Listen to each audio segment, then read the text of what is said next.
on HLN, online, on iTunes, here, there, and everywhere. This is CNN Student News. Thank you for spending part of your Thursday with us. From the CNN Center, I'm Carl Lazouz. First up, healthcare reform reclaims the spotlight as President Obama takes up the issue in a speech to Congress. This debate has been heating up for months, with politicians and citizens weighing in with their opinions. It's an incredibly complicated issue, so we're going to look at some of the main points right now. Some people think the country's healthcare system is fine the way it is. Others think it's broken, but what they don't agree on is how to fix it. For example, how much would it cost to reform the system, and where would that money come from? Should there be a government-run health insurance program? And if so, how might that impact private insurance companies? Those are just a few of the questions facing lawmakers. President Obama says he isn't the first president to take on health care, but he hopes to be the last. He's been pushing for reform since he took office, and he believes the time for action is now. The time for bickering is over. The time for games has passed. Now is the season for action. Now is when we must bring the best ideas of both parties together and show the American people that we can still do what we were sent here to do. Now is the time to deliver on health care. After the president wrapped up his address to Congress, the Republican Party offered a response from U.S. Representative Charles Boustany.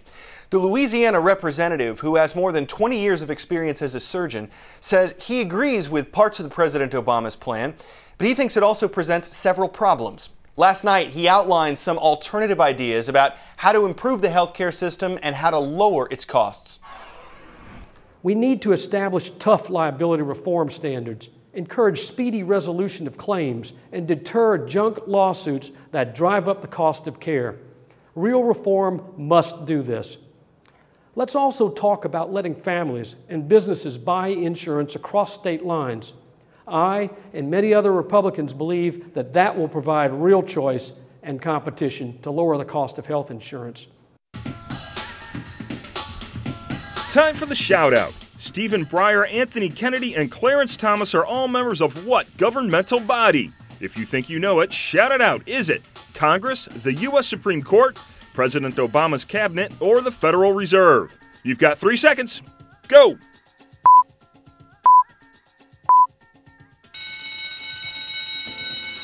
Along with 6 other justices, these people compose the U.S. Supreme Court. That's your answer, and that's your shout-out. It's their job to interpret our country's laws, and one case the justices are looking at right now could have a major impact on elections, including the ones coming up next year. It's all about how much money corporations can give to candidates. Right now, there is a limit on that, but some people argue that violates the Constitution. Elaine Quijano's on the case. Who is Hillary Clinton? It started small. During last year's presidential primaries, a federal court said campaign finance laws barred this ad for an anti-Hillary Clinton movie by an advocacy group, a nonprofit corporation. If you thought you knew everything about Hillary Clinton, wait till you see the movie. But now the Supreme Court could make a monumental change in how money influences politics, deciding in the name of free speech whether there should be any limits at all on corporate campaign spending. Allowing corporations to flood our elections and use campaign expenditures to buy influence would fundamentally undermine our democracy. Fred Wertheimer of Democracy 21 warns overturning a century of precedents would shut average citizens out of the political process. The little guy would have no role here because the dominant force in our politics, the dominant force in Washington decision-making, would become corporations. But David Bossie of Citizens United, the group behind the anti-Hillary Clinton movie, argues that anyone pooling resources, including unions, the health industry, advocacy groups like the National Rifle Association, has free speech rights. I actually went out and looked for this fight because I don't believe that the government's position, I don't believe the government should have the right to impede people's entry into the process. And that's what the Federal Election Commission is trying to do here, squelch our First Amendment rights. Interestingly, the American Civil Liberties Union agrees. A final ruling is expected in a couple of months, and legal observers say conservatives could hold the key with enough votes to possibly declare much of current campaign finance law unconstitutional. Elaine Quijano, CNN, the Supreme Court. 6 months worth of rain in 2 days.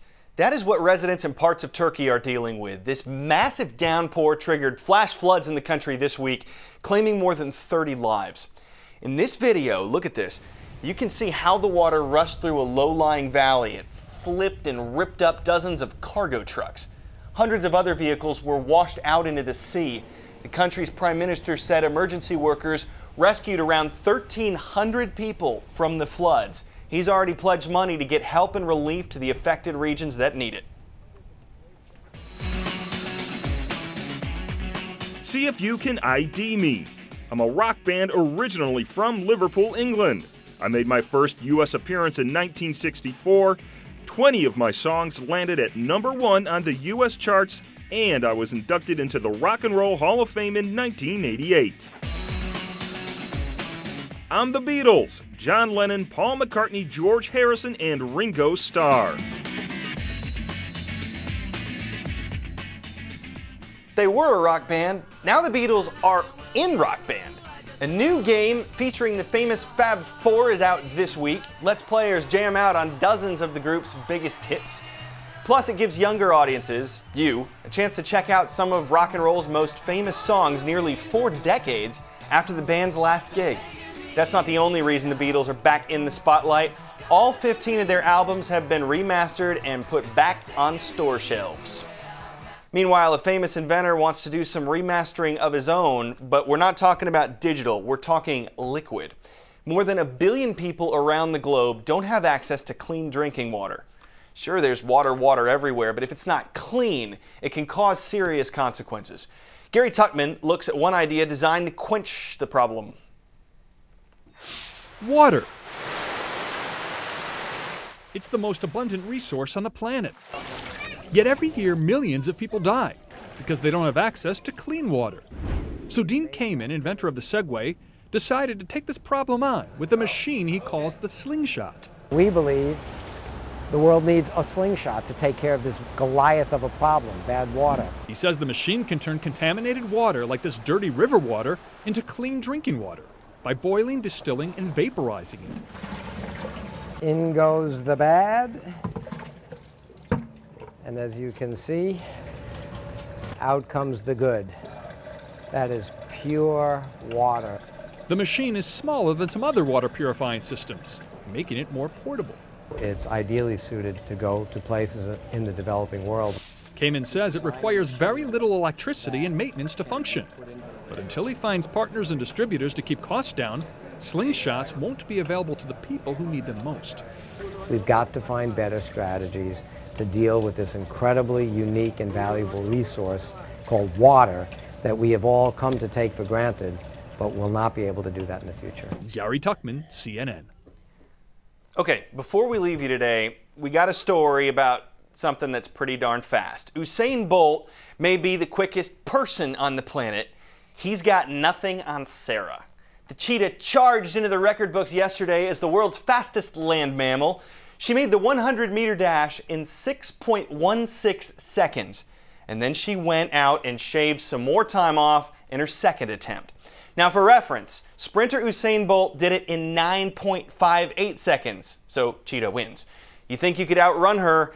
You're welcome to give it a shot, but you've got to make sure that she doesn't break any rules because, after all, she's a cheetah. Okay, we know a lot of you probably saw that coming, but you just can't miss the opportunity to make a cheetah pun. It's where we cross the finish line for today. We will be back tomorrow to close out the week. We look forward to seeing you then. For CNN Student News, I'm Carl Azuz.